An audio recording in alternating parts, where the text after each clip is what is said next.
Je voulais dire quelques mots sur l'agitation qui est vraiment sur le Tib, en ce qui concerne Grégory Chédid, alias Hulkan, et son site Viol Vocal. Bon, déjà, un agitateur comme lui a complètement sa place sur Internet. Internet, c'est un endroit libre où chacun peut s'exprimer et dire ce qu'il a à dire. Et je pense que justement, Internet, c'est justement fait pour qu'il n'y ait pas de limites posées, en fait. Je suis vraiment convaincu que c'est une chance que justement il n'y ait pas encore de limites et qu'on puisse chacun vraiment s'exprimer librement. Il est vrai que certains en profitent pour délivrer un message de racisme et d'incitation à la haine raciale. Voilà, quand Grégory Chédid nous fait part de ses positions sur l'islam, c'est vrai que ça peut choquer les musulmans pratiquants, français notamment. Mais d'une certaine façon, il le fait que dénoncer le côté guerrier de l'islam. Enfin, j'espère quand même pour vous que vous ne le découvrez pas à travers ces mots et que vous ayez une culture plus importante que ça et que vous le saviez avant. Oui, l'islam est une religion guerrière, mais tout est une question d'interprétation. C'est une question d'interprétation parce que vous voyez très bien que tous les musulmans ne sont pas en guerre contre le reste du monde. Non, effectivement, il y a une poignée d'intégristes qui prennent à la lettre ce qui est écrit dans le Coran, mais beaucoup d'entre eux n'ont pas un tempérament autant guerrier.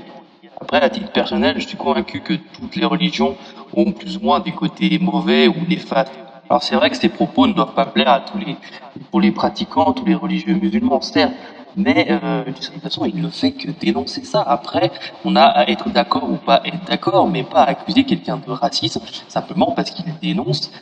Et c'est là justement où la plupart d'entre vous se trompent, c'est-à-dire que comme il dénonce simplement ce côté guerrier, bah, je pense pas qu'on puisse l'accuser de racisme justement.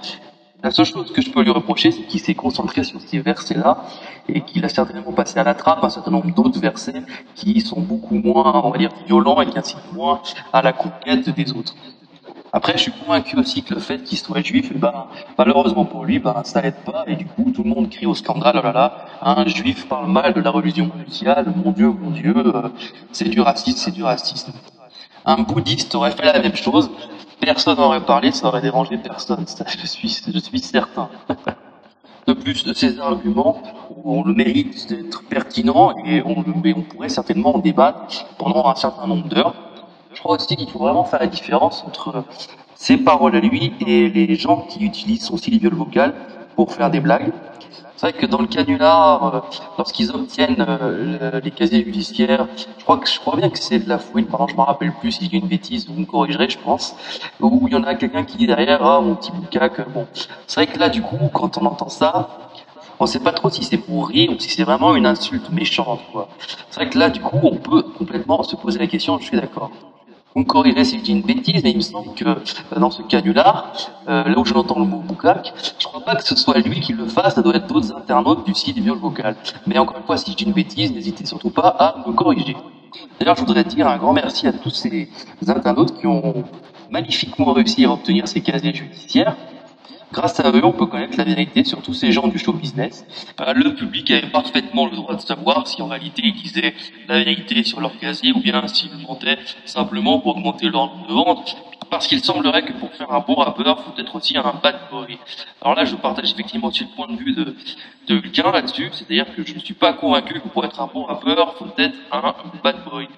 C'est un canular parmi tant d'autres, et les internautes du site Vocal ont réalisé bien d'autres aussi. Moi, je les trouve drôles, tous ces canulars. Même si parfois, c'est vrai que Grégory force un petit peu sur les insultes, mais à titre personnel, je trouve que ça fait effectivement partie du jeu du canular. C'est d'énerver un petit peu les gens, de les exciter, de les titiller. Alors moi, ça ne me dérange pas plus que ça. Je finirai en disant que à Grégory Chédid de continuer son action et ses blagues, et surtout de ne pas prêter attention à tous ces détracteurs et à tous ces gens qui le traitent de raciste, sans même savoir exactement ce que signifie le mot. Encore une fois, je ne partage pas forcément toutes ces idées, mais en tout cas, je suis complètement contre le fait qu'on le traite de raciste. Voilà. À bientôt.